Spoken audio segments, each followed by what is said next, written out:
Welcome everyone to the Smart Nation and You Let's Learn webinar on understanding cybercrimes and digital fraud. Now, NTUC Learning Hub is proud to be the official continuing education and training provider powering the Let's Learn segment of this exciting event with something for everyone. Thank you so much for joining us early, and the webinar will be starting soon. Now, while waiting for the rest of the attendees to join in, you may visit www.go.gov.sg/letslearn to find out more about the upcoming free webinars that you can also sign up for. Also, do stay all the way till the end because we do have a post-webinar survey, and 2 participants who complete the survey will get to bring home $10 fair price online vouchers.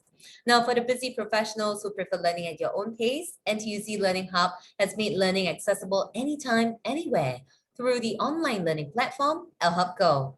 To help kickstart your learning journeys, we will be offering LHub Go Discover 25 at just $20, an exclusive deal for all webinar attendees only, where each online lesson works out to be less than $1. So meanwhile, sit back, relax, and I'll return shortly to begin the session. See you in a bit.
A very good afternoon to all ladies and gentlemen, and a very warm welcome to the Smart Nation and You Let's Learn webinar on understanding cybercrimes and digital fraud.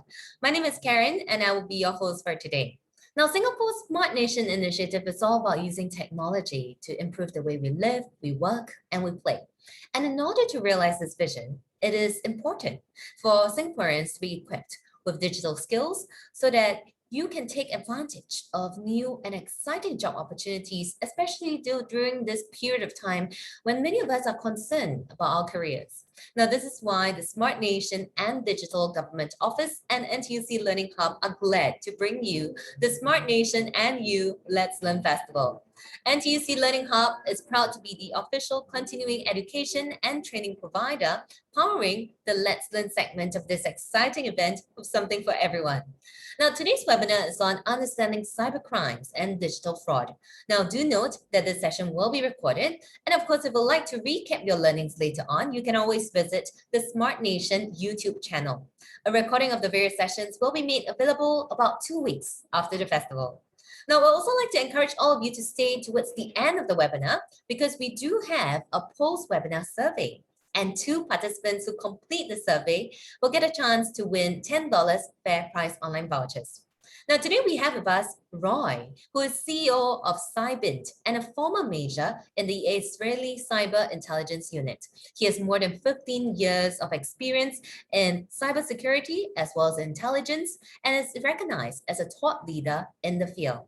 So if you've got any questions for Roy throughout the class, feel free to utilize the Q&A function and he'll do his best to answer them. Without further ado, I'll hand over to Roy. Roy, please. Hey, thank you so much, Karen, and thank you everyone for joining us this morning here in Israel. I'm very excited to join you today in this Smart Nation and News session. I hope we are going to be interesting and interactive session. As mentioned, I'm happy to answer your questions. Please, because of the number of people and the activity in the chat box, it will be more efficient to use the Q&A box for specific questions regarding the content. I will try to address the question as I go. And of course, we will leave enough questions for Q&A at the end of the session. The session was scheduled for about 90 minutes, but it's going to be about 60 minutes. So you have enough time to do other stuff you have in your life. And we'll also leave enough time for questions. So I want to dive into the topic and start by mentioning that one of the biggest challenges we are facing today in the new digital world is actually the fact that cyber crimes and cyber attacks are just risking everything we've built in the last few decades. All our digital infrastructure, from our economic infrastructure to our security infrastructure to our financial infrastructure, all of them are really dependent on the fact that our digital infrastructure is stable. And cybercrime, cyber attacks, digital fraud are posing maybe the biggest risk on this stability. And today in this session, we'll try to understand better, what are these risks, to dive into the specific terminologies and the specific attacks and answer questions that are critical in the understanding of cybercrimes. Question about, who is behind those crimes, why they are doing these crimes, other than the actual, thinking about basic things like money. There are other things that we want to cover, and other aspects like, what are they doing, why are they doing it, how they're doing it, etc., etc. So without further ado, I want to dive into the topic. As mentioned, I'm Roy. I'm the founder and CEO of Cybint. We are a cyber education company and partnering with NTUC LearningHub in Singapore and other organizations around the world in reskilling the workforce and upskilling the industry in cybersecurity. Now, when we think about cyber crimes and cyber attacks, a lot of times we think about these things that happen, once in a month or something like this, and you see it on the news. And it sounds like, cyber crimes happen, but not every day. But the fact is that when we think about cyber crimes, we actually need to understand that we are talking about tens of millions of attacks per day globally and trillions of dollars in damage throughout the years. So the fact is that cyber crimes is something that happens every day, all the time. And that's why the challenge of dealing with these crimes is very, very significant, because this is not just something that you can, that is limited to one geography or to one cultural context. It's really a global pandemic. I mean, while we have our health global pandemic, we have our cyber global pandemic that is also growing with no, I have to say, for the last few years, the amount and the scope more than doubled every year. So unfortunately, while maybe we can, I hope at least that we can stop the global pandemic in the health section, from the cybersecurity perspective or from the cyber attack and cybercrime perspective, it seems like we are very much struggling to achieve or to limit the growth of this phenomenon. Now, Singapore is no different in that context. Singapore is one of the most lucrative targets for cyber criminals, mostly because when you think about Singapore, and of course you are, residents and citizens of this country, we understand that Singapore, especially in the context of the region, is a really interesting country because it's pretty, rich if you compare it to its other countries in the region. It is very, I would say, data-driven, developed country with a lot of financial institutions, with strong infrastructure, which is all good, but also makes it a very interesting target for cyber criminals that want to take advantage of that. In general, as a country is more developed, more digital, it's good for its population, but it also becomes a bigger risk from a cybersecurity perspective. And if we think about the last few months, or let's say the last year since the pandemic broke, then we see that actually cyber attacks, have intensified in throughout 2020 and also in 2021. So if any, what we saw with COVID is that cyber attacks just grew significantly. And if you think about the amazing fact, right? And I'm quoting here from Singapore Business Review, right? Like almost half of firms surveyed have suffered from ransomware attacks, which is a specific type of attack that we will cover today, the past year. Think about that. In 2020, about half of the companies in Singapore that were surveyed, so let's say that they represent half of the firms, right, in Singapore, suffered from a ransomware attack, a specific type of cybercrime attack. So this is amazing to think about that, how it's going to affect everyone. So it's not a matter of if, but a matter of why and a matter of when, So we are going to understand the when, why, what, all of these questions. And we need to understand that this is not going to stop in the next few years. Now, when we think about the context of what is the value at risk from a cyber attack, it's important to understand that a cyber attack has a lot of direct and indirect costs. So let's say you suffered from a ransomware attack, which we will cover in a few minutes. So somebody attacked your systems and encrypted your data. So now you cannot access your data. And maybe this hacker is asking for money in order for you to get your data back. So the direct costs are paying the money for the ransom. But other direct costs and indirect costs are aspects like the denial of service. So while your data is encrypted, you cannot use it to provide services or to use it for your own needs. So you have costs related to the fact that you don't have access to the data. It also affects your reputation, right? If you need to serve clients, or if this is data that was sensitive, you may also suffer from fines, from privacy issues. Your entire business or your entire life, if you are an individual, may be affected by this situation. So when we think about the economic value at risk due to cyber attack, and we go to the biggest research institutions globally like Accenture, we see that the estimation is that cyber attacks will cause about 5.2 trillion in loss of value in the next 5 years. Now, this research was conducted in 2019, so it was between 2019 to 2023. The pandemic that started actually increases and expedites this process. So it can even be just bigger. So when we think about 5.2 trillion US dollars, right, globally, we understand that we are talking about, like, let's say more than 10 times the GDP, or about 10 times the GDP of Singapore, twice the GDP of the UK. So this is actually the value at risk from cyber crimes. So we need to understand it's a very big business.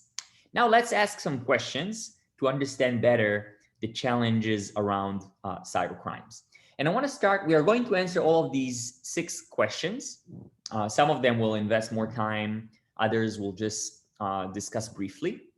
And we'll start with the who, because sometimes it seems like, we say hackers or criminals, but it's a bit more complicated, than that. We need to understand who's behind these crimes and then to understand why they are doing these crimes.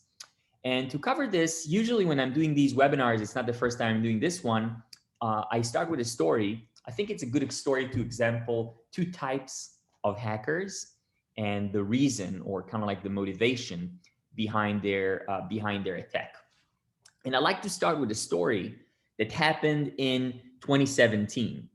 Now, I know it was quite a long time ago, like this event happened almost 4 years ago in May 2017, but it was still the biggest and most significant ransomware attack the world has experienced.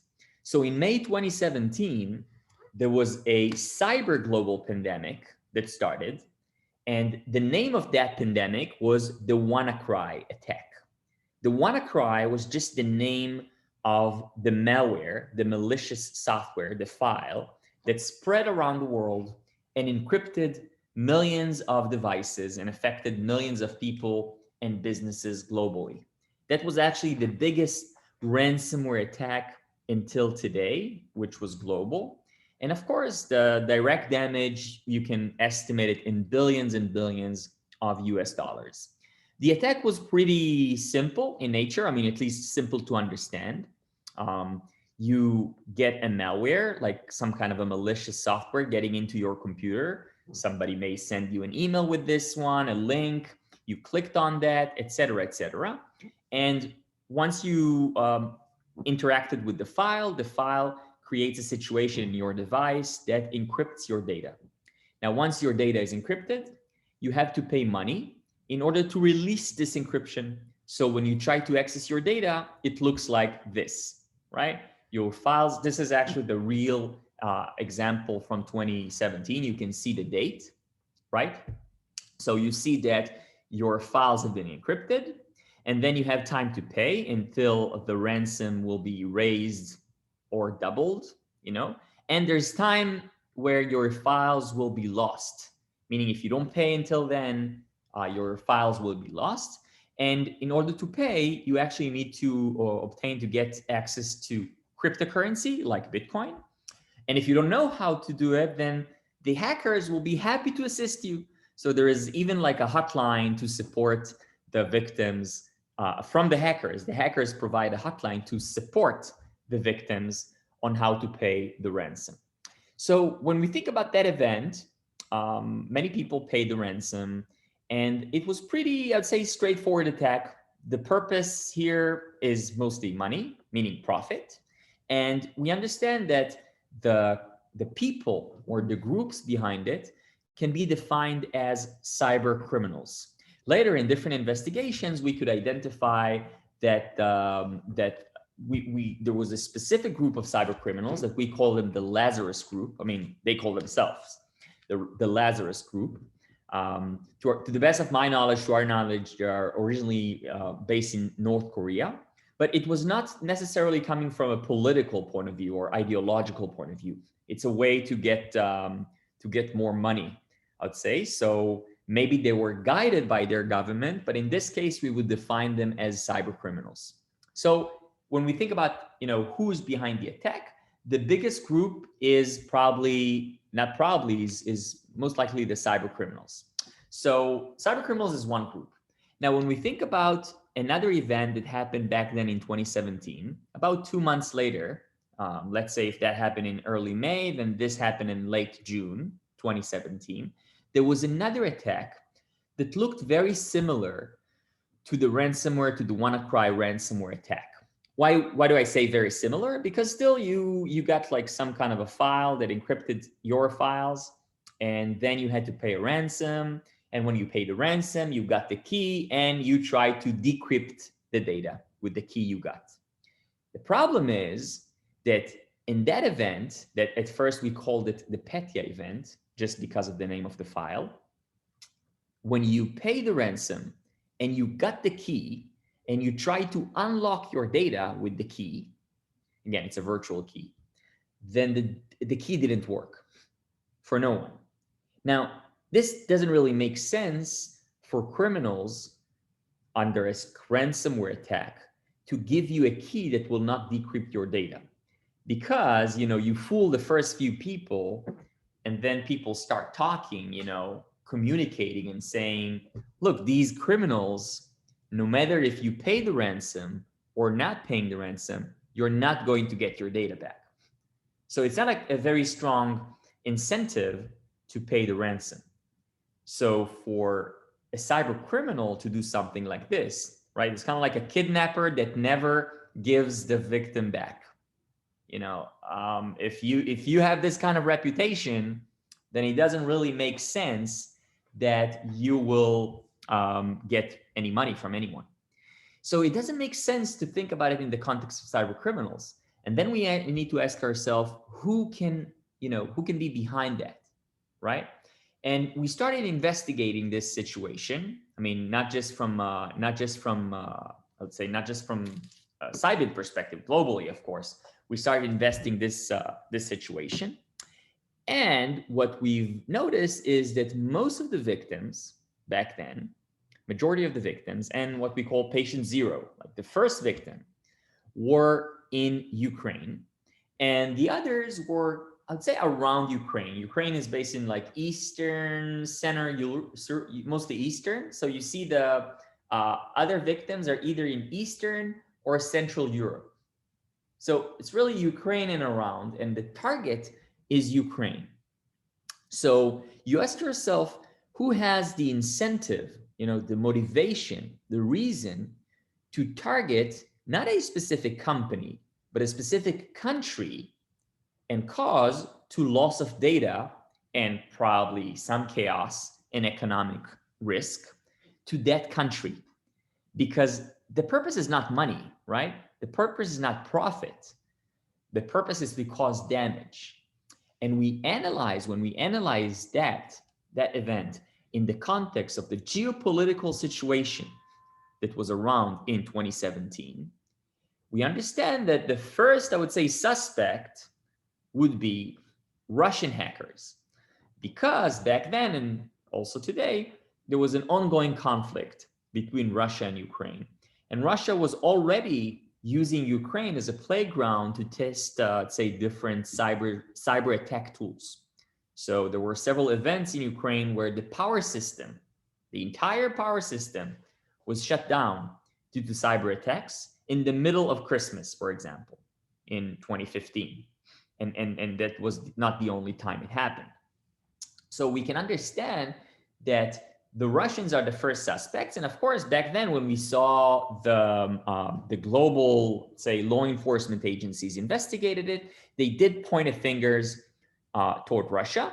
That was also in those days, 2017, was in the middle of this investigation in the US about the campaign or influence campaigns they were doing around the 2016 elections.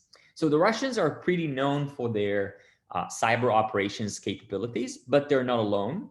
Of course, in the context of that region, China is also leading a significant part of the operational side of cybersecurity, but also the Americans, the Israelis and other countries are using cyber or utilizing cyber as a weapon. So I'm not blaming or supporting anyone. I'm just saying that if we look at the geopolitical context, then we understand that cyber attacks are not just a crime, but also a weapon.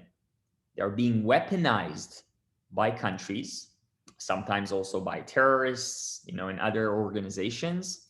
We'll cover these organizations in a minute. And they're being utilized as a new weapon. It's not that new, but it's becoming a more, I'd say, common weapon in regular days, not just during wars. So countries are there is kind of like a silent war going on right now. For example, coming from Israel, I can say, without exposing, of course, confidential information, I can say that Israel and Iran are on ongoing conflict, mostly, I mean, I would say the armed conflict happening, a lot of it happening beneath the surface, kind of like in the cyberspace, where the countries are targeting each other's digital assets and trying to cause either damage or to obtain control and access to specific assets that can be used in times of war.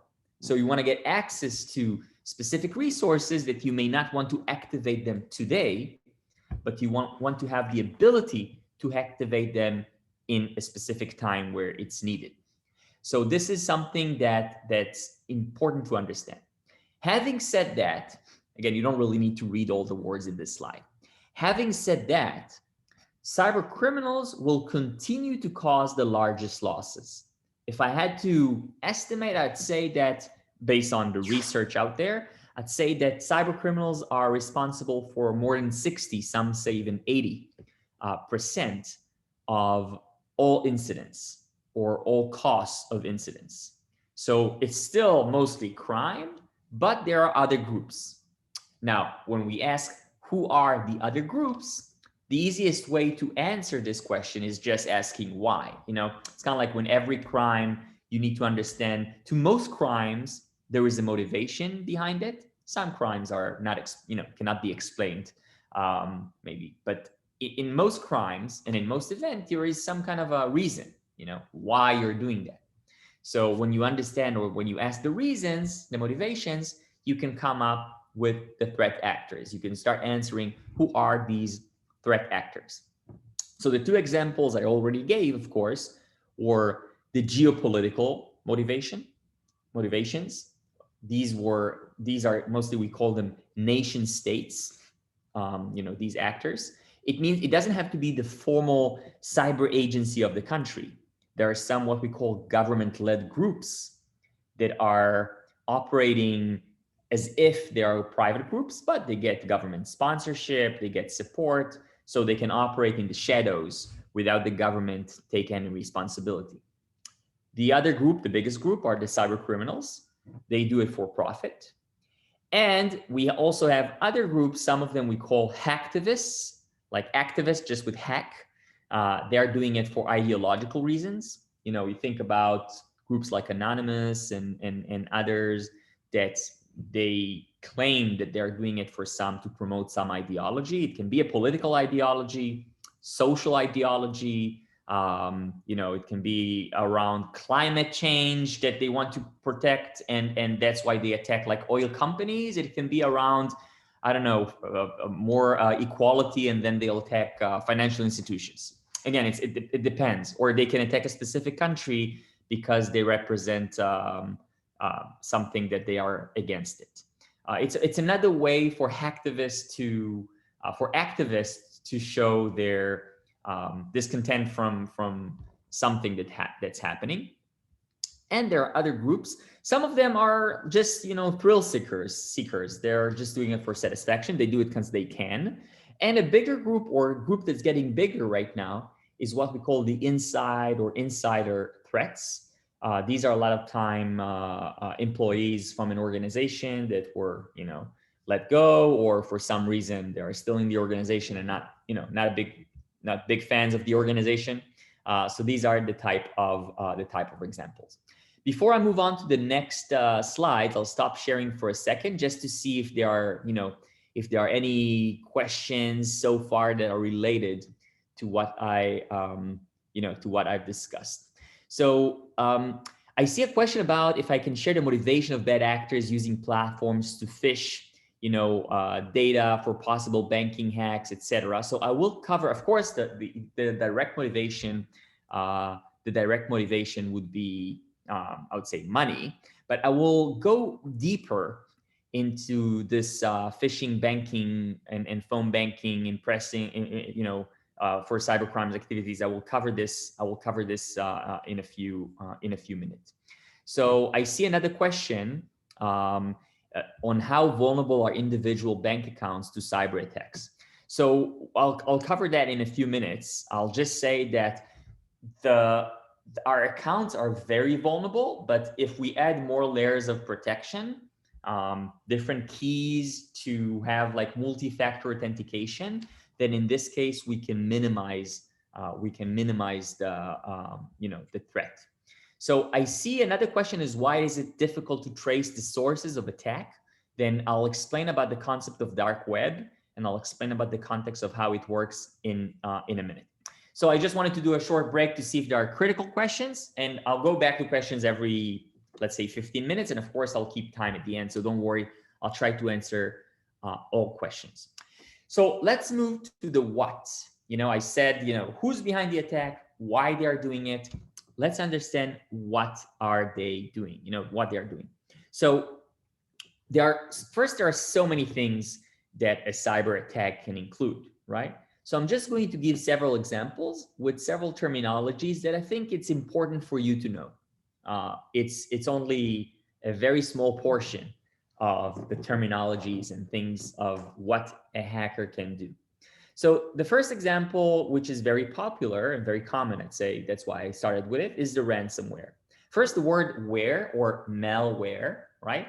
It's just a way to say a malicious software, right? A malicious software, meaning a software, a piece of code, right? It's a piece of code that its purpose is malicious, meaning it's there to cause damage, to collect information, to leak information, to get control over your, I would say, data. So all of these can be what we define malware. And then we have types of malware. Ransomware is one type. From its name, you can understand. It's a ransom, right? You need to pay something to get your data back. That's the typical type of ransom. And we covered that, so I don't going to go too deep there. Another thing we covered is the wiper. The wiper and ransomware, they sound similar with the suffix, but wiper is just from the word wipe out. It's not really we don't really call it a wipeware, So a wiper is just a tool that is wiping out data. So the event in 2017, I think, represents well wiper, which caused damage. Another type of malware we'd say is the spyware. Like the spyware is usually a tool that its purpose is not to be, visible to you, but to collect information on what you do. The spyware can activate your camera without you knowing, can record you without you knowing, can do a keylogger or like a sniffer that will find out what you're typing in your computer. All of these things that can then serve either as a way to use your data or to extort you. There are different concepts, like, sorry for this example, but for that are called sextortion. You can understand what kind of extortions in the context of cameras and computers they include, and other types of extortions that starts from spywares. So in general, because we need to understand that sometimes it's not about what data, what is the importance of data we have to other people. It's just our private life that may be at risk. So, basic things like covering your computer camera when you're not using it, which sounds very basic or stupid for some people, is really important, because then even if somebody has access to your camera without you knowing, then they will not be able to see you. I mean, even if they activate your camera. Physically, if you cover your camera like this, now you can't see me. So these are like the type of examples which are really, really basic, but make a difference. Also, understanding that tools you have, including your phone or other tools, can become an eavesdropping device. So deciding if you are carrying them with you to a specific location or not can take in consideration your privacy. And if you don't want to be exposed in certain situation, then you need to understand that limiting digital assets can be relevant in specific situations that you want them to be more private. In that context, there is another terminology that is called APT, or Advanced Persistent Threat. So it can be different types of threats, but they are advanced and persistent. What do you mean?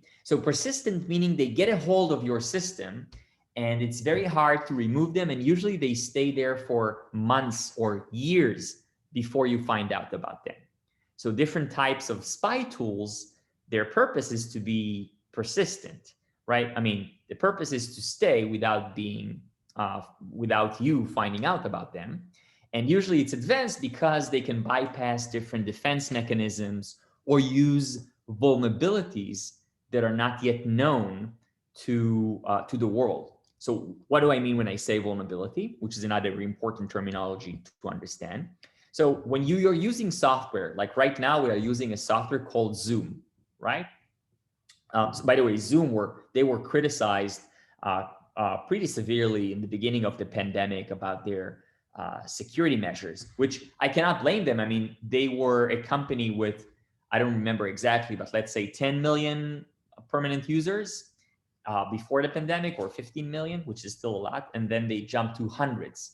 So while they jumped to hundreds of millions of users, also criminals, cyber criminals decided to target them and then expose a lot of vulnerabilities, a lot of situation, either in privacy or security. So that, of course, exposed users and still exposing users to different risks. So vulnerabilities and exploits are another type of terminologies that we are using in the context of cybercrimes and cyber attacks. We say that when there is a vulnerability in a specific software or hardware, but let's say software for now, it means that there is something that hackers can do in order to get in, to get information out, to do something. And when they find out how to utilize this vulnerability, then we say it's then we call it the exploit. So they are trying to identify vulnerabilities and develop exploits so they can get access to your, let's say, data. So the advanced persistent threat are usually these type of attacks that identify vulnerabilities that are not very known to the world, what we call sometimes zero-day vulnerabilities that nobody yet know about them. So this is very common in APT attacks. Now, there are other types of attacks that sometimes directly or indirectly cause what we call DOS, or denial of service. So it can be an attack that its purpose is to cause denial of service. For example, denial of service for your website can be millions of computers are trying to get, access your website at the same time, which can be a good thing sometimes. Sometimes companies have denial of service just because they become very popular and so many people are trying to reach out to their website or to their link, whatever it is. But sometimes it's on purpose. So hackers or criminals in this case will try to cause a lot of traffic coming into one location and then make this location crash, digitally crash. So this is something we call DDoS, distributed denial of service attack. So there are many other types of attacks and cybercrimes that we will not cover today. But one thing that I want to emphasize, that in many of these attacks, there is kind of like a secondary effect that is very common and very known, which is called the data breach. So, and I'll explain what is this slide that you see in a minute. But when we say data breach, usually it's not the attack itself, but the result of another attack. Sometimes the data breach is not even from an attack. Sometimes it's just a human error or somebody that left some database open to the world, and it doesn't have to be an attack.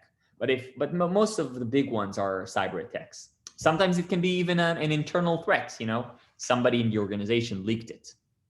We still consider this as an attack, by the way, just saying it's an inside threat, because there are also cybersecurity tools that allow us to protect against the inside threat. For example, employees that download terabytes of information in the middle of the night from their organization, or gigabytes, never mind, like irregular activity, but that's for a different discussion. So the reason I'm talking about data breaches is because a lot of the cyber attacks have this secondary wave of effect that is the data breach.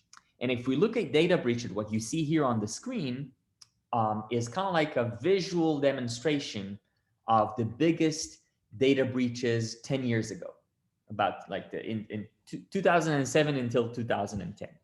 So you can see that there were not so many. I mean, there are quite a few, but not so many. And the biggest one was something from Heartland with 130 million credentials that leaked. It may sound a lot, but then when you compare it to the last 3 years, then it looks like this, right?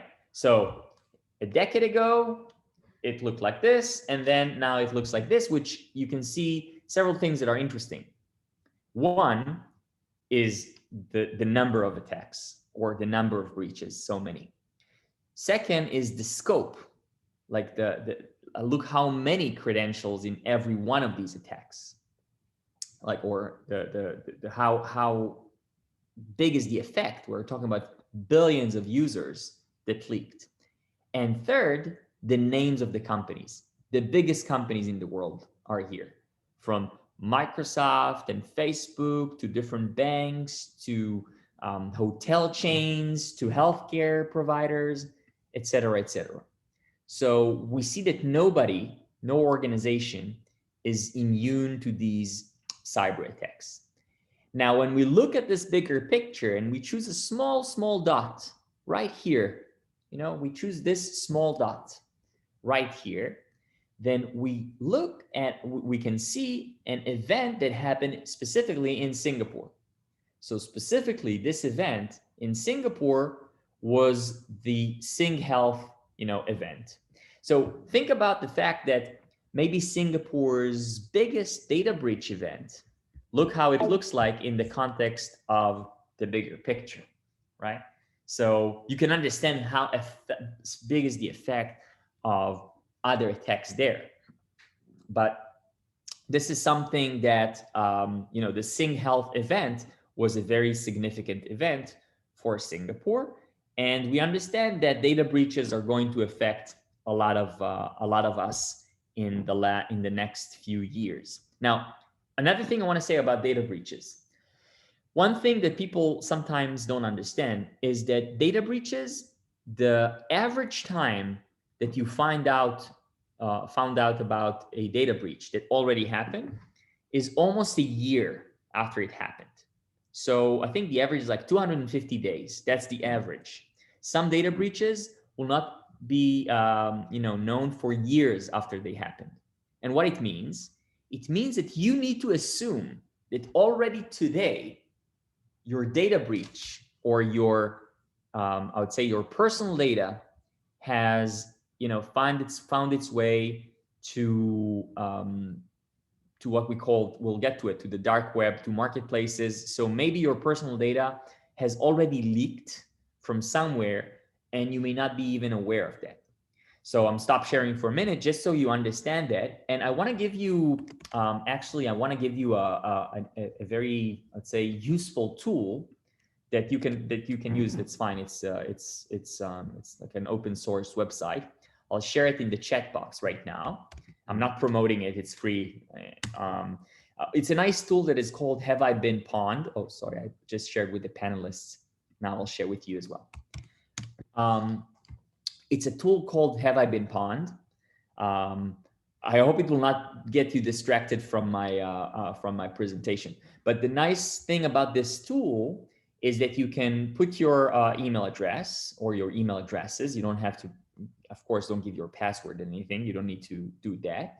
And then you can see if your email was involved in a data breach or not, at least from the, from a known data breach. If a data breach is not yet known, then we cannot know about it yet. So this is something that we need to understand. I see there are a lot of questions. By the way, I'll take I'll answer these questions pretty soon. So so you can also, in the Have I Been Pawned tool that I just shared, you can also register, and then if your email was involved in a breach that Have I Been Pawned identified, then you will be able to get a notification. Now, the question is, what can you do once it happens, right? We'll get to it. But, and by the way, don't worry if your email has been pawned. my email has been pawned as well. It doesn't mean anything that you did wrong, because it just means that you gave your email and data to a specific organization, and this organization suffered from a breach. Now, we mentioned what organizations suffer from breaches: Facebook, Microsoft, and the biggest companies in the world. So LinkedIn. So it doesn't mean that you did anything wrong.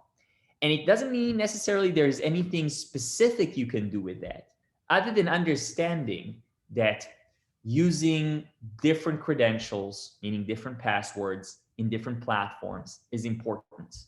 For example, because if there was a breach in one place, that's why we say don't use the same password, don't use the same user everywhere, because then one breach can cause the entire your entire digital network to be exposed.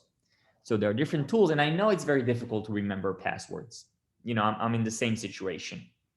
That's why there are different password management tools, where it's kind of like a safe, where you need to remember one very, very strong password, for example, and like super strong password.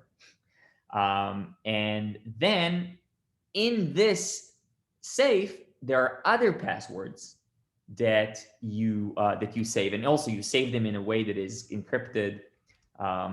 We cover that in the courses we do with NTUC LearningHub. Of course, we cover that more in depth on how to do that. We don't have enough time to cover that, but that's an example of how to deal with some of these situations. Going back to the presentation, so we discussed about who's behind the attack, why they're doing it, and what exactly they're doing. Again, just a small portion of what they're doing. Now I want to talk about how. So of course, there are many ways, and mostly like technological ways, to conduct the attack, to find vulnerability, to develop an exploit. And a lot of people are investing time in malware development.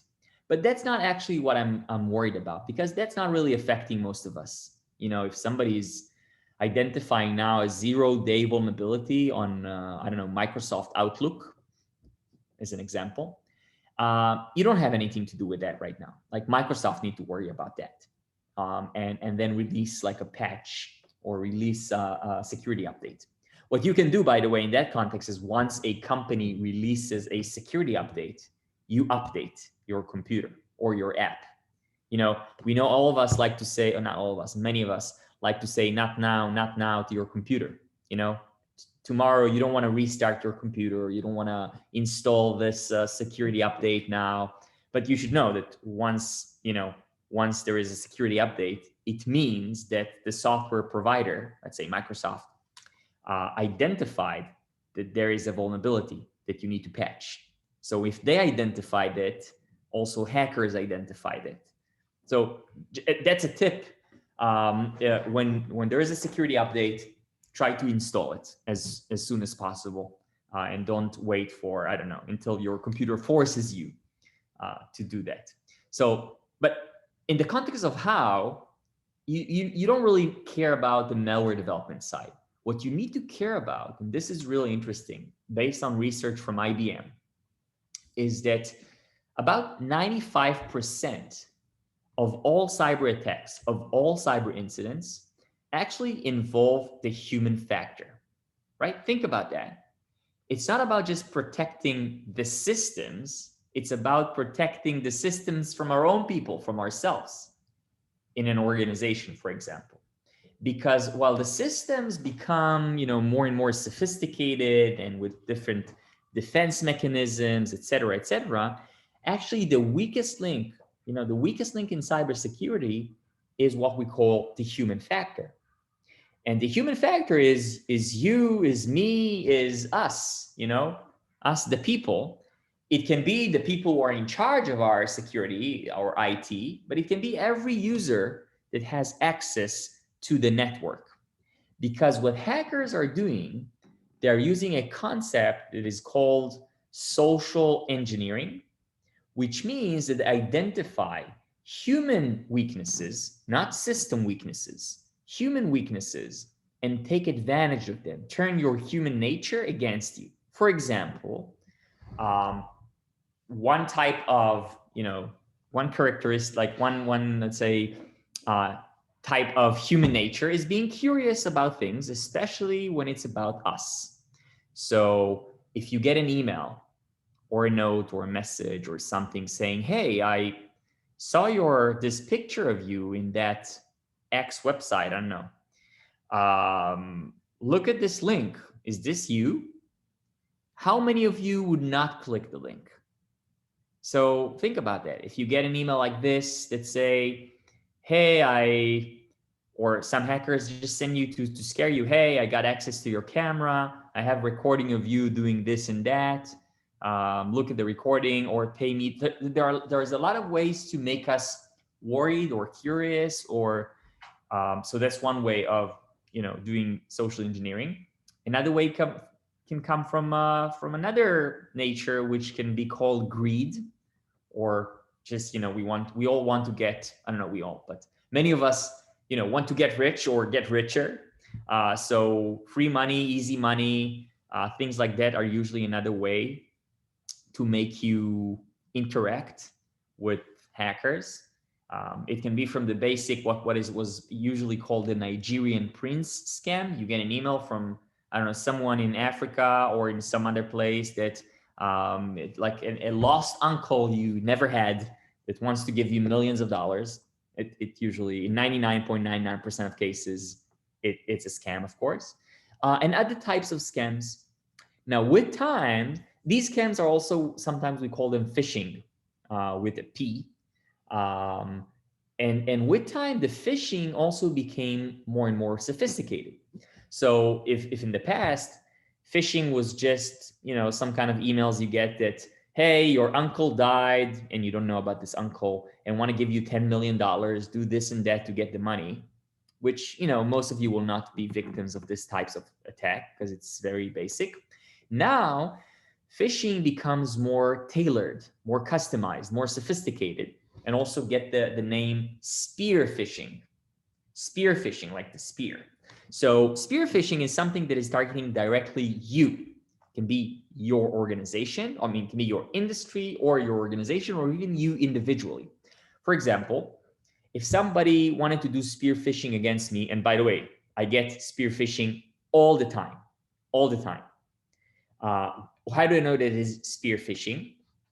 Because I get a message, either a text or an email or something that is very tailored to me, that when I look at this, when I read it for the first time, it looks really legit. It makes sense. Like, for example, I could have received, I haven't, but let's say I know I have this webinar today. And let's say somebody would send me an email from the Prime Minister's office and say, hey, Roy, we know you are doing the webinar today. Here's the link. Here's the new link for the event. We changed it, for example. Now it sounds like, oh, this person knows me. They know I'm giving this webinar today. But everybody can know that I'm giving this webinar today. It's public. It's public knowledge. So the fact that somebody, and this is very basic, but it can be more private knowledge, is also public. Names of your family members, your accounts, your phone number, etc. That's why a lot of people limit the amount of information that they release about themselves, either in social media or in other platforms, because hackers can easily get access to this data and then make the phishing more sophisticated, more tailored to you. I have to say that there are some phishing scams that I almost became a victim of them. Even with everything I know and everything I teach, like I almost, like when you look at it and you look at it again and you are, so there are other ways to really verify information. Just recently I was negotiating something with a client, and I was waiting to get the signed contract from the client. And I received the signed contract from that client that day. But something in that email didn't sound right. Like they sent me, instead of just sending me the file like they usually do, that specific client, they send me a link to a Dropbox file, which also makes sense. But in the context of that specific client, it didn't really make sense because we worked in the past and they didn't work with Dropbox. So I didn't click on it. and I call the client and say, hey, did you just send me the signed contract? And the client said, no, I didn't. So someone knew that I am either negotiating with or worked with this client and sent me an email with something I was actually expecting to receive. Maybe that client had a breach, by the way, and somebody knew about their correspondences. So we should not trust anything. I know it sounds like awful, but we should doubt everything digitally, at least. So it's just this second you wait before you interact digitally can really be can really make a difference. And if you're not sure, if there is a doubt, then you have to verify it. Verify it. Yeah, it will take another minute, but otherwise you may become a victim. And a lot of people, when I'm giving these types of presentations, a lot of people just, the answer I get, well, we are not that important, who will target us? But it's not about who will target you. It's just about you not becoming the weakest link in your organization or in general. It's kind of like this story about, two people in the woods and there is a bear chasing them. And they want to, now the bear is much faster than both of them. So how would they survive? So the joke says, maybe it's not really a nice joke, but the joke says that you don't really need to outrun the bear. You just need to outrun the other person, right? So also in the context of, which I don't know, it's probably not a nice thing to do. I mean, we all want to save each other, but in the context of cybercrimes, you first want to make sure you outrun the other weakest links. Hopefully, well, everyone behaves like this, then it will become more difficult for hackers to do any crime. But right now, make sure this is not you, the victim. And it's irrelevant if you are important or not, because eventually when hackers or attackers look at the digital space, we are all connected. We're all connected. Like, it doesn't mean like I'm in Israel and probably if you'll check several degrees of separation from me, I'm connected to your prime minister, which I'm not directly, but I'm connected to someone at NTUC LearningHub that's connected to someone else that's connected to the prime minister, for example, okay? Or to anyone else. So it's really something that you cannot really control. So you need to think about you as a target. Anyway, this is really important. Now, with the digitalization of the world and the concept of OT and connectivity, with smart everything, from a smartphone that's been with us for more than a decade, to smart watch, to smart cars, to smart house, to smart fridge, everything that becomes smart, meaning it's connected. Once it's connected, usually at least, once it's connected, it's also more vulnerable. So these types of things makes us or gives hackers more access points to us and makes us more vulnerable. In that case, one of the biggest challenges from a human factor perspective is the fact that we also don't have enough cybersecurity professionals. So this is another problem. Like there are millions of jobs unfilled in this space. Majority of them, by the way, is in Asia Pacific. This is another thing that together with NTUC LearningHub and other organizations in Singapore like the CSA, IMDA, and others, we Cybint are working to solve this challenge. Now, let's talk about where. Now, again, when I ask where, the answer is where are cybercrimes conducted? I mean, I could say in the digital space, but they also affect the physical space. There are cybercrimes that affect critical infrastructure. So the short answer when I ask where is everywhere. But in the context of specifically cybercrimes, usually I describe the internet in 3 layers. It's not really structured like this, right? There are not really 3 layers of the internet. It's a network of networks. But just conceptually, it's easier to think about it as like an iceberg. And when you think about this iceberg, you say, like a typical iceberg, we, the users, only see the tip of the iceberg. So the clear web, what we're using to, I don't know, to reach out to most of the information that is out there, is actually the smallest size of the internet. What is actually visible to search engines, to social media, etc. Then everything that is not indexed by search engines, which like all your private information online, most of it is not indexed. We call it the deep web. And there is another section layer, again, conceptually, where to get there, you can use your browser or different browsers, but it's more encrypted area of the internet. That to get there, you either need a different browser, like the Tor browser that I'll mention in a minute, or you need to use different types of proxies or different types of tools. So the dark web is a place, not really a place, but a concept of where hackers interact. So if a hacker stole 10,000 credit cards accounts, what would the hacker do with them?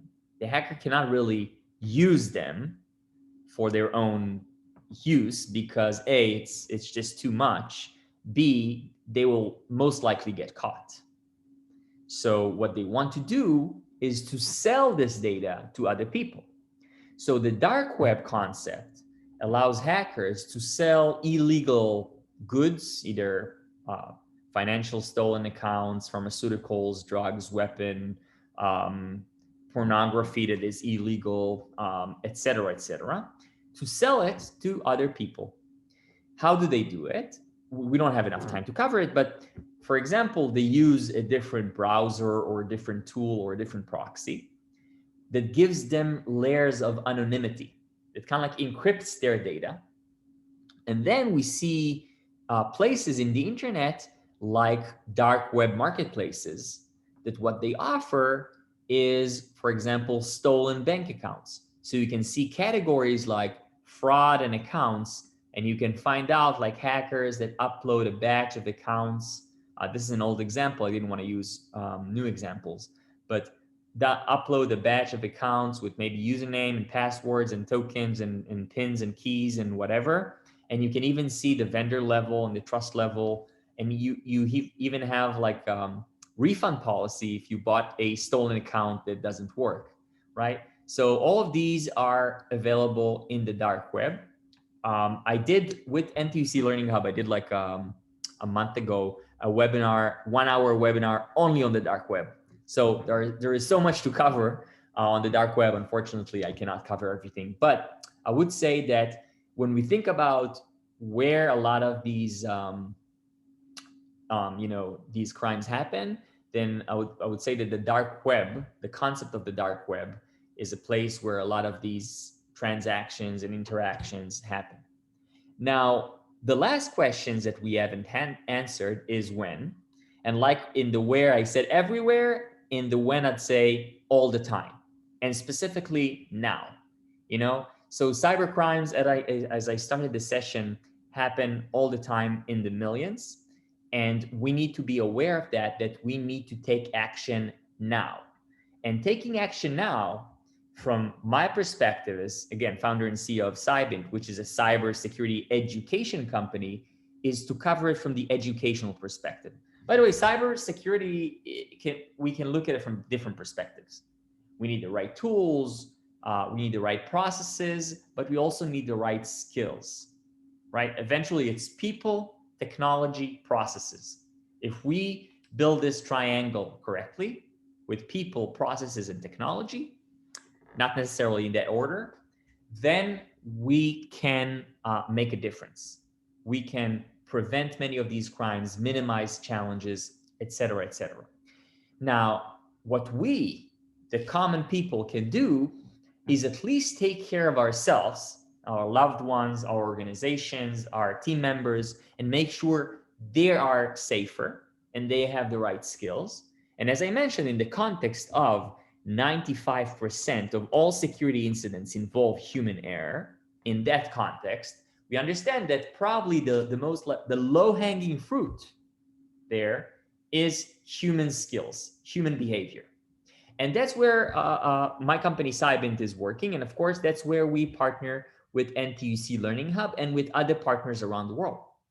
So with other partners around the world, and specifically with NTUC Learning Hub in Singapore, our goal is to help you help the nation, the people, to reskilling themselves, upskilling themselves in cybersecurity. Specifically, some of the programs we launched together with NTUC Learning Hub include what we call the CSPC and the CBFP, it's a mouthful, programs that are very short focused programs, like a one-day program. It's longer than my webinar, but it's pretty short in the context of cybersecurity, which was designed to change your behavior. Like we call the behavior modifying experience, something that will actually help you to understand what you should do to prevent these events and be safer yourself, your organization, your loved ones. So for example, the CSPC or the cybersecurity protection course, that will cover different knowledge and skills and tools that allow you to identify and protect yourself from cyber attacks, including hands-on practical cyber demonstration, et cetera, et cetera. So these are like something that eventually you will be able to recognize a cyber scam, to identify when and where it's safe to connect, to use different tools like the Have I Been Pawned, but many, many others. So this is another example. And the CBFP is there are some similarities between the programs, but the CBFP is more tailored for business and financial professionals. So the type of examples and tips and behaviors there are more common for people in the business world or the finance world, because the examples we give there and the types of information we cover there, like the dark web, for example, is more tailored for business people. The objectives are close, but the content and behavior and examples are a bit different. And some of you that are interested in actually getting to work in the cybersecurity industry, not just get skills about the industry, but actually reskill yourself into cybersecurity. For that, we actually launch a different program with NTUC Learning Hub, and we do it globally. That is called the Cybint Bootcamp, which is a very, very robust program. It's not a one-day program, but a 510-hour program over 12 weeks full-time and other times that we do it as a online component. I mean, everything is online, but like self-study and an instructor-led combination. So this is a very robust program that we launched with NTUC Learning Hub under the context of getting more cyber professionals employed in Singapore. So while the CBFP and the CSPC are IBF funded programs, the bootcamp is TIPP, IMDA, TESA funded programs. So this is another thing that the government, your government, is actually helping you, helping us to get more people qualified in cybersecurity. So in these programs, we use different examples, different tools, et cetera, and eventually, what we are trying to do at Cybint and together with NTUC Learning Hub is changing the paradigm of learning in cybersecurity from theory to practice, from something that is lagging, that is presenting the past, to present the future, to understand what's coming, something that is evergreen, to be more adaptive, accelerated, to do something that is learner-centered, meaning it's not about me as the instructor, but it's about you as the learner. And eventually something that can actually help your career. Now I'm going to this is just a QR code to my LinkedIn if you want to connect. So you're more than welcome. Specifically, I'd say that I'll take questions in a minute, but I'd say that, I'd say that for me, I see these sessions. I do quite a few of these sessions around the world, including in Singapore, these educational sessions. I see them as a critical component of our, even I would say, international stability. As more people become aware of the risk, more people become aware of the challenges, then we will all be safer as, in I would say in our companies, in our personal life, etc., etc.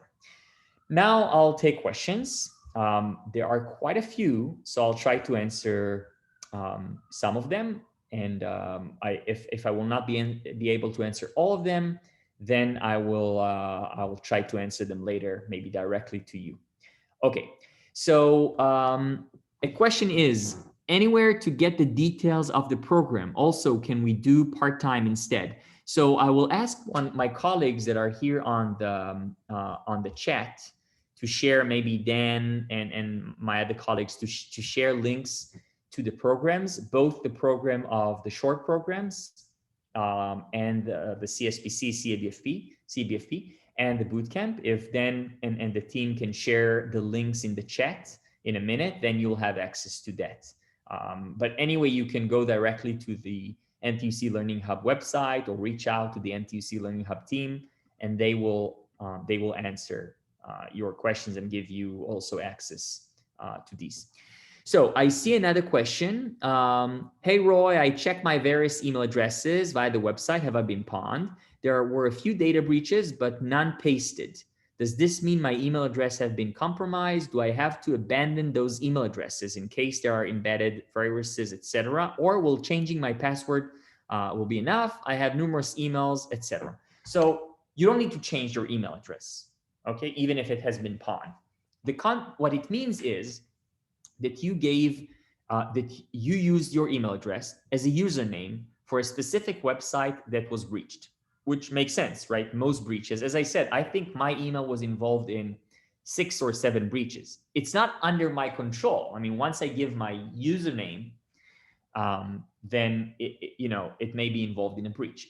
There are ways to prevent this by using different temporary emails or different emails per different sites, but most people don't do it. And honestly, I don't think you should do it. It's just too much. What you should do is to make sure that you're using different passwords in different platforms. This is important because then if something leaked, it didn't affect other passwords. That you change your passwords, quite often, and that you, I'd say, use a strong password that is hard for a computer to break. By the way, there are different tools. We cover that in the course that can show you how strong is your password. So this is something that you need to understand. By the way, I know you're not able to see the questions. I see the questions and I read them. So I'm not answering questions without reading them first. Okay, so I saw a comment about this in the chat. I see a question: how good are the McAfee antivirus? So I would prefer not to address specific vendors, just because I feel it's not really. It's there are different opinions, and it may be, I don't want to promote or not promote anything. I'd say that it's not considered the strongest, but it's better than nothing. If I'd say the McAfee antivirus. So another question is,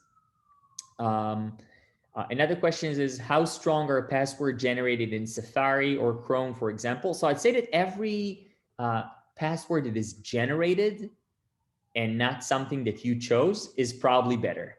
I mean, when we choose a password, we usually choose something that makes sense. Like it means like a word or something that is personal about us.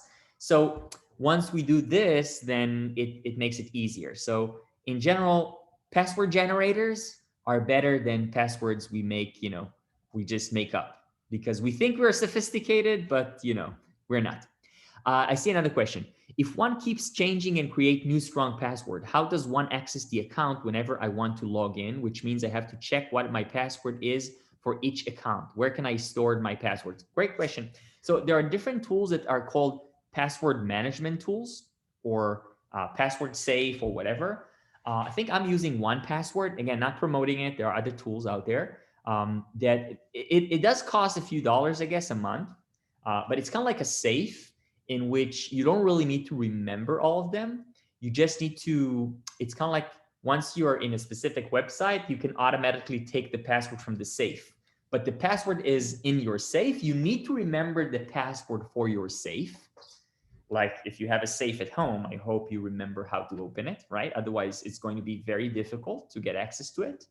But then you need to remember one password, very strong password, and not like dozens of passwords. That's one way to do it.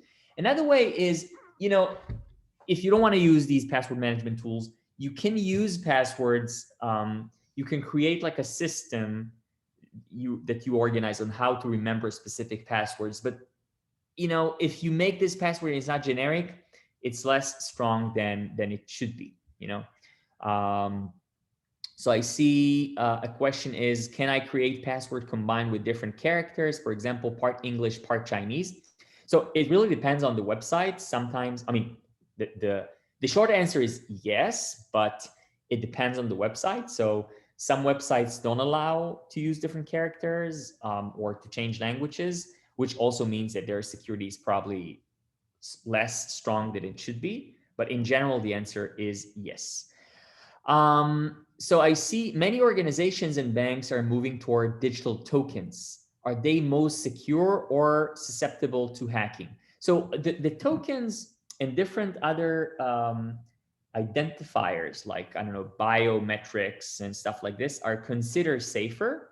But, it's kind of like an arms race with hackers. So they also develop different tools to get a hold of these tokens. But in general, it does consider it a bit safer.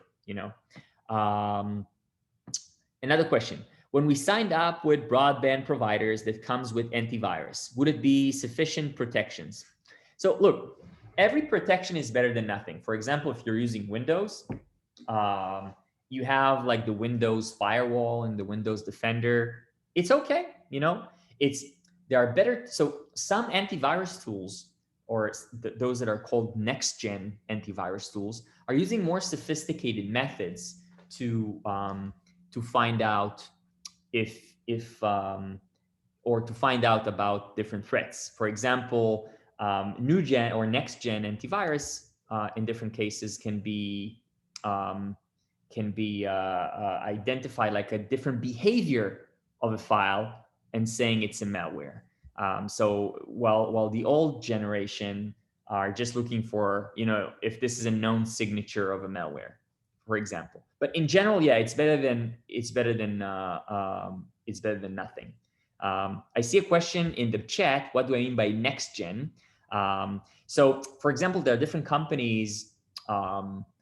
Let's say, for example, in Israel, I can mention a company like SentinelOne or other companies that are kind of using tools that instead of just looking for the known viruses or malware, they're looking for suspicious behavior.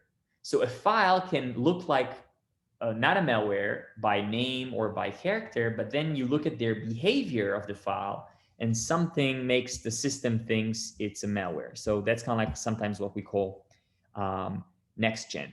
I don't have a lot of time yet, so let me review quickly some questions and try to answer many of them. So the question is, why is it difficult to trace the source of attacks? I mentioned it before. A lot of the attacks are kind of like hide themselves behind layers of encryption. So this is something that that I already addressed. I see another question that is from someone said, I've heard about the term dark web being used quite a bit. Can you share a little more about that, et cetera, et cetera? So I said, unfortunately, I can't share everything about the dark web today. But as I said, it's a terminology, just a terminology. It's not really a dark place in the internet. It's a terminology for places in the internet that are usually providing more layers of anonymity for the users and an encryption, and they allow hackers to interact without getting exposed, or with a stronger way to hide their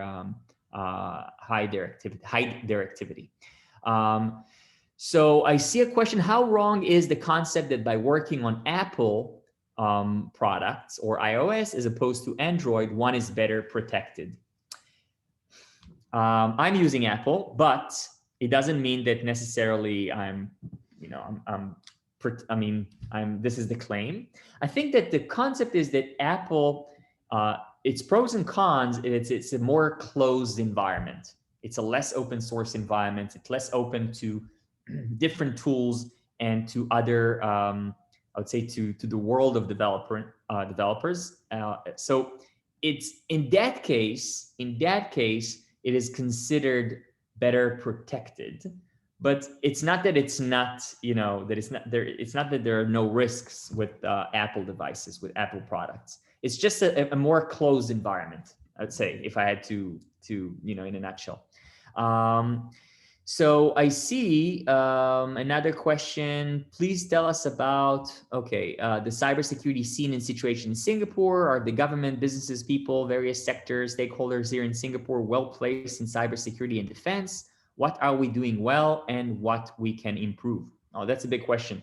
I say that definitely your government is very aware of that. I know that your government is investing resources both in the tools and technologies, and also in regulations, and also in training, like the sponsorship and funding and programs. So I think that in that case, your government is in a good place, I'd say.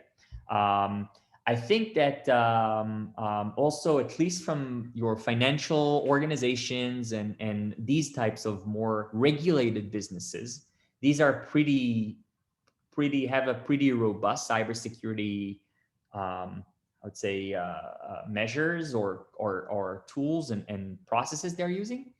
I'd say that the small, medium-sized businesses and the common people, I think, are less aware. I think that you have a problem there, from my experience. Most people just think it's not their business, they don't need to care about it, which is just not true. So I'd say that this is something that we need to improve the level of awareness of cyber literacy, and we need to generate more cyber professionals in the country. You have a shortage of cyber professionals in the country. So that's kind of like my short answer. Another question: can a malware be both ransomware and spyware and APT? Yes, a malware can do many things. And a malware can be a malware that deploys another malware that deploys another malware. Malware can be a complex virus, like viruses in biological viruses. They can cause different illnesses sometimes. I don't know. So this is something that you should be aware of. So let's see. I see how well has Zoom responded to vulnerabilities exposed. I think Zoom did a very good job in adjusting. They were really criticized at the beginning, but really a company that's moving from a few millions of users to hundreds of millions of users, and the entire world is still using it like we're using it right now. I think I think that's impressive. And yes, there are still vulnerabilities, but right now they are much safer, I'd say. Okay, let's see if there are other questions I haven't responded. There are other questions. I just want to see if there are questions that don't repeat exactly things I mentioned. Let's see. I see questions about Bitcoin mining apps. So I would not use them. I see a question is, should we use them or not? Yeah, some of them are legit, but in general, it's a risk. I mean, if you don't know what you're doing, then I would avoid it. I see another question: is the IT cybersecurity sector a good growing field to venture to in the years to come? What is your advice on the steps how to become a good qualified cybersecurity professional? Great question. So definitely we see that. I mean, I read a report by Microsoft released a few months ago that the world is going to see there are going to be 6 million new positions in cybersecurity in the next 5 years. 6 million new positions, unfilled positions, so positions that need to be filled. So this is something that definitely an interesting field, especially for people. Some people are not really fans of software development. They don't want to be programmers, developers, but they want to be in the tech world. So cybersecurity is this place that get a lot of things involved. Like if you are analytical, investigative. You like to ask questions, to think about, how to solve problems, how to prevent crime, these kind of things, then yes, this can be a good thing for you. In general, how to become a good qualified cybersecurity professional, I'm biased, but I would say take the Cyber Bootcamp, but I don't want to promote it here. So you can either take our bootcamp or you can find other programs. I would, though, focus more on hands-on programs than theoretical degrees. I mean, it's nice to have a degree about that, but a lot of time it will not give you the necessary hands-on skills. I see a question: can we go browse the dark web? You can download the Tor browser. It's free, and it's legal to use the Tor browser because the browser itself is not illegal or not malicious. But I would highly recommend not going to dark web websites without knowing what you do. A, because it may pose a risk on you. B, is you may do something illegal without knowing, and it will not be a good excuse to the law enforcement agencies. So I would avoid that at the moment. Can the police go to the dark web to catch the criminals? So yes, there are definitely law enforcement agencies in the dark web. The problem is that it's hard to know who's behind it. So they need to invest a lot of effort in investigation to find out, who's behind it. So this is something, important. Is your course mainly academic knowledge? Any hands-on? Cybin's courses and Cybin programs are all hands-on. So we focus on, the tools, the skills, everything. So we are not an academic institution. Of course, we do provide some theory sometimes, but it's not the focus of, our programs. Is this true? The jobs in cybersecurity will have to be on standby 24/7? I don't think it's true for any. It depends on the job. It depends on the company. Usually, organizations that need cybersecurity 24/7, then they will probably have shifts. So you don't necessarily, need to be available 24/7. So what are the traits, what to have the trait you consider as a potential cybersecurity personnel? I would say that you need to be a person that, likes to work under some level of pressure. So more dynamic environment. You need to be somebody who's, you don't necessarily need to come with technical background, but to not be afraid, not be a technophobe. You need to be someone with analytical thinking, someone who's also coming from an investigative approach, like to solve problems like this, to find out what's behind, a situation, et cetera, et cetera. So these are kind of, example. So I would say that, so let's see another question. Is the course meant for one who has zero knowledge? Yes, the courses are designed for people with no previous experience. Both the bootcamp and just the bootcamp starts from zero, but it goes way, way up. And the 1 day starts from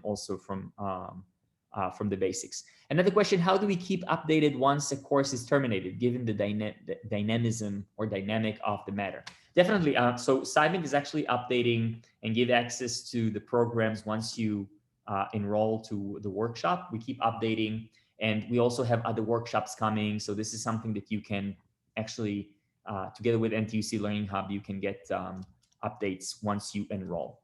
I see another question. Hey Roy, I've attended the Cybin CSPC program. It is a mixture. Of challenging. May I ask, what are essential skills of cybersecurity required? What the roles required? IT skills in coding, data science, etc. So I'd say that in general, because of the demand in cybersecurity, you can start a learning process like a bootcamp with no prior knowledge in cybersecurity or IT. Eventually, you will need to know in cybersecurity. You will need to learn, basics of network security, forensics, basics of ethical hacking, of SOC analysis. You will need to acquire these skills. But in our bootcamp, for example, we cover these skills. You don't need necessarily to be a programmer. So I think I see another question. Think those in the late 50s, are those suitable to attend cybersecurity courses? Aren't they considered old to learn? Uh, no, nobody's old to learn. So I think that you can learn in any age. By the way, people that are more mature and still use digital platforms. So I would say definitely. Maybe if you're in your late 50s, maybe it's not the right time to do a full career shift, like take the boot camp. Again, not for me to judge. You can always do it. Maybe it's not the right time to do a full career shift, but at least to attend the short courses to know how to protect yourself, your loved one, your family, your organization. Definitely, there's nothing bad in that in every age. Recently in Israel, I did training sessions for 70 year plus. So the oldest person in the session was almost 100, and they used Zoom and everything, which was amazing. So you can learn at you should learn every age. I think there are so many questions that I haven't answered, unfortunately, like dozens of them. But I think that due to the time constraints, I will stop here. And I want to thank everyone that joined us today. My colleagues shared in the chat the link, so you should be able to link to the courses. So you should be able to get access of these, both for the bootcamp and the short programs. And I hope to see you either in one of my webinars, future webinars, and of course in one of our programs with NTUC Learning Hub. Have a great rest of your afternoon. Thank you so much.